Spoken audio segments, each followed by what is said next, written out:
नरहरि शिक्षण संस्थान ने उनके साथ गंभीर अन्याय किया है। सेवानिवृत्त सहायक शिक्षक पुरुषोत्तम मासूरकर का आरोप है। पुरुषोत्तम मासूरकर उनकी नियुक्ति को सहायक अध्यापक के पद पर हुई थी। उन्हें न्यायालय जाना पड़ा क्योंकि संस्था ने अस्थायी अधिकारी के अनुमोदन के बावजूद उन्हें 3 वेतन वृद्धियां नहीं दी। वेतन वृद्धि के संबंध में न्यायालय ने उनके खिलाफ फैसला सुनाया। प्रिंसिपल ने उनकी सेवा 32 साल से और 6 दिन तक दिखाई है और 2 सितंबर 1989 के सरकारी निर्णय के अनुसार 12 साल की सेवा पूरी हुई तो उन्हें वरिष्ठ वेतन ग्रेड तथा 24 साल बाद चयन ग्रेड देने का आदेश है, लेकिन संस्था ने सेवानिवृत्ति के 2.5 साल बाद भी उन्हें ये नहीं दिया और शुरू से ही योग्य प्रशिक्षित शिक्षक है। उन्होंने सीनियर पे ग्रेड के लिए प्रशिक्षण पूरा कर लिया है और उन्हें इस संस्था को देना था, लेकिन संस्था ने उन्हें नहीं दिया।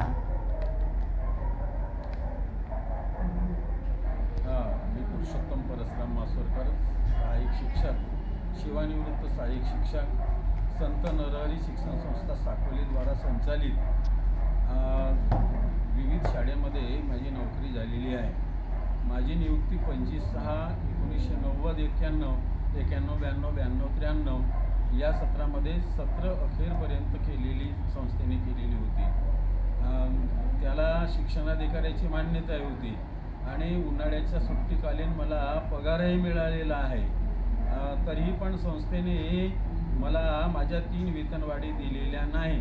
त्यामुळे मला न्यायालयात धाव घ्यावी लागली। न्यायालयाने माझ्या विरोधात निर्णय दिला, परंतु त्यांनी माझ्या वेतनवाढी संबंधामध्ये निर्णय दिला। संस्थेचं म्हणणं असं आहे की तुमची नियुक्ती 1993 पासून केलेली आहे, कोर्टाने मान्य केलेली आहे, परंतु संस्थेने माझी नियुक्ती 1990 ते 25 जून 1990 ते 30 जून 2022 पर्यंत जेव्हा माझी पेन्शन केस बनवली त्यामध्ये मुख्याध्यापकांनी दाखवलेली आहे। 32 वर्ष 6 दिवस माझी सेवा त्यांनी सलग गणन केलेली आहे। वास्तविक बघता माझ्या वेतनवाढी गेलेल्या असल्या तरी पण 2 सप्टेंबर 1989च्या शासन निर्णयानुसार माझी जेव्हा सेवा खंडित जरी झालेली असेल, पण ज्या दिवशी 12 वर्ष पूर्ण होतात त्या दिवसपासून त्यांना वरिष्ठ वेतन श्रेणी निवड आणि 24 वर्षानंतर निवड श्रेणी देण्यात याव्या असा शासन निर्णय असताना सुद्धा संस्था मला ते देत नाही। अजूनपर्यंत मी सेवानिवृत्त झालेलो आहे। मला जवळजवळ 2.5 ते पावणे 3 वर्ष पूर्ण झालेले आहे, परंतु संस्थेने ती मला दिलेली नाही। वास्तविक बघता मी पूर्ण अर्थधारक, सुरुवातीपासूनच पूर्ण अर्थधारक प्रशिक्षित शिक्षक आहे। वरिष्ठ वेतन श्रेणीचे निवड श्रेणीचे माझे प्रशिक्षण पूर्ण झालेले आहे। एवढे असून संस्था अजूनही मला ते मान्य करायला तयार नाहीत। वास्तविक बघता संस्थेने ते देणे मला बंधनकारक आहे। 25/6/1990 पासून 30/6/2022 पर्यंत मला मान्य केलेले आहे व महालेखाधिकारी नागपूर यांनी त्याला मान्यता दिलेली आहे।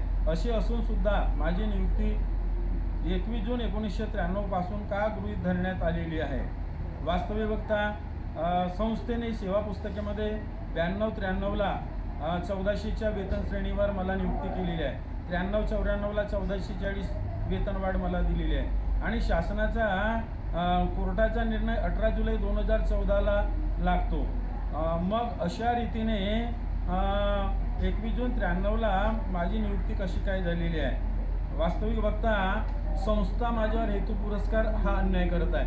मी 30 जून 2022ला निवृत्त झालेलो आहे। शासन निर्णयानुसार 30 जूनला निवृत्त होणाऱ्या शिक्षकांना काल्पनिक वेतनवाढ दिली जाते। मी संस्थेकडे बऱ्याच दिवसापासून 1 वर्षाच्या आधीपासून अर्ज केलेला आहे। संस्थेचं म्हणणं आहे की आम्ही प्रोसेसमध्ये आहे, परंतु अजूनही ती दिलेली नाही। अशा रीतीने माझ्या वेतनवाढी 3 वेतनवाढी, माझी वरिष्ठ वेतन श्रेणी, माझी निवड श्रेणी, काल्पनिक वेतनवाढ अजूनही मला दिलेली नाही।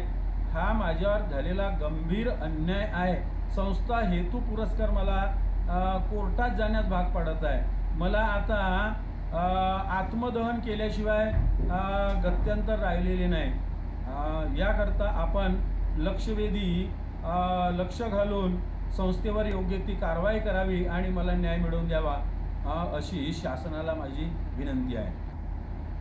मी पुरुषोत्तम परसराम मासुरकर, सहाय्यक शिक्षक, सेवानिवृत्त सहाय्यक शिक्षक, संत नरहरी